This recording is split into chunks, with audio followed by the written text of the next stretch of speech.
Good morning, and welcome to Redeemer Lutheran Church. I'm Pastor Gary Lodeholt. For everything there is a season, and a time for every matter under heaven. A time to be born, a time to die, a time to plant, and a time to pluck up what is planted, a time to kill, and a time to heal, a time to break down, and a time to build up, a time to weep, and a time to laugh, a time to mourn, and a time to dance, a time to throw away stones, and a time to gather stones together, a time to embrace, and a time to refrain from embracing, a time to seek, and a time to lose, a time to keep, and a time to throw away, a time to tear, and a time to sow, a time to keep silence, and a time to speak, a time to love, and a time to hate, a time for war, and a time for peace. Those words from Ecclesiastes 3 are a favorite for many, which sometimes confounds me. You see, I think people appreciate the poetry of this passage, and it is nice. But I believe what the preacher who penned this was reminding us of is that everything has its time, and it comes in God's time, not our own. And that's so hard for us. We so much want to be in control, and we think we know what we need and when we need it, and our prayers tend to express that instead of patient trust.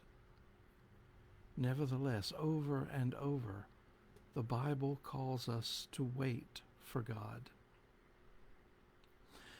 As we enter Advent this week, as we enter this period of waiting, hoping, and anticipating the birth of Jesus, we are looking at other people in the Bible who were called on to wait for God in that patient trust.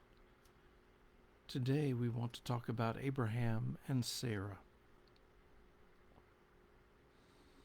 An unknown artist painted a picture of an old burned-out mountain shack. All that remained was the chimney, the charred debris of what had been that family's sole possession. In front of this destroyed home stood an old grandfather-looking man dressed only in his underclothes, with a small boy clutching a pair of patched overalls. It was evident that the child was crying. Beneath the picture were the words which the artist felt the old man was speaking to the boy. "Hush, child. God ain't dead." What a profound statement of faith. When all seems lost, when everything has come to nothing, God ain't dead. If there's anything that the book of Genesis is about, that's it. As you get to the end of chapter 11 in Genesis, something truly remarkable is going on. At that point, you've been through the stories of Adam and Eve, of Cain and Abel, of Noah and the ark, and the Tower of Babel, and more. And then there's a genealogy of a particular family, and it all comes down to Abraham and his wife Sarah. And verse 30 is the key verse. It says simply, "And Sarah was barren. She had no children." And Sarah was barren. She had no children. It's a devastating verse.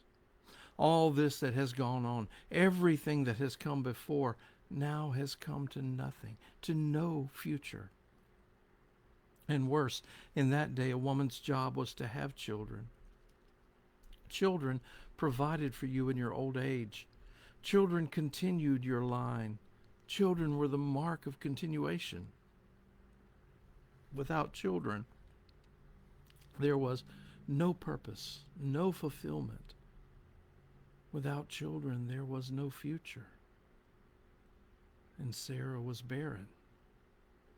She had no children. But then comes chapter 12. And immediately, suddenly, God appears to Abraham and calls him to a new place, a new purpose, and a new future. "Go to the place that I will show you," God says. And not long after that, there is a new promise of a child, the promise of that Abraham will be the father of a multitude, and that this multitude will have a place of their own, and that they will be God's chosen people. And Abraham hoped, and Abraham believed, and Abraham waited and waited. They were old when God had promised them a child. Abraham was 75 and Sarah was 65, and the Bible tells us that she was past her childbearing years. They had never had children, but they had never gotten used to that idea either. But more importantly, God chose Abraham and promised him a son and more. You will be the father of a great multitude, God told him, and Abraham dared to believe. When Sarah heard of it, she thought the idea was so ludicrous that she burst out laughing. But maybe, too, in her laughter, there was just a little bit of nervous hope as well. After all, God just might do a miracle. Well, a baby born to a couple in their 60s and 70s wasn't a big enough miracle for God. People might just say Sarah's pregnancy at 65 was odd, but natural. And God wanted to leave no doubt when it happened that God was behind it. And so God waited for 25 years. Abraham and Sarah waited those 25 years too, waiting for this promise from God to come true. And when Abraham was 100 years old and Sarah was 90, it did. And that's what happens over and over in Genesis. When human efforts have come to their end and all seems lost, when there is nowhere to turn and no way out, when we've come to the end of the road and there's just no way forward, when Sarah is barren and there's no future, suddenly God is there, and God does a new thing, and God gives us a promise. God gives us a place with God. God gives us hope. God gives us a future. And just like that, when we were trapped in our world of sin, when we were people walking in darkness who need a great light, when all our efforts to save ourselves were fruitless and had come to nothing, suddenly God sent Jesus. And in love and mercy and grace, Jesus died for us, that we might live, that we might have hope, that we might have a future, that we might be saved. Sarah was barren. She had no children. They waited and waited and waited.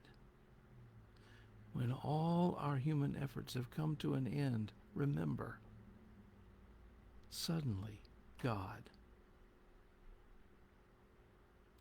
Thanks for watching, and remember to let this day belong to God.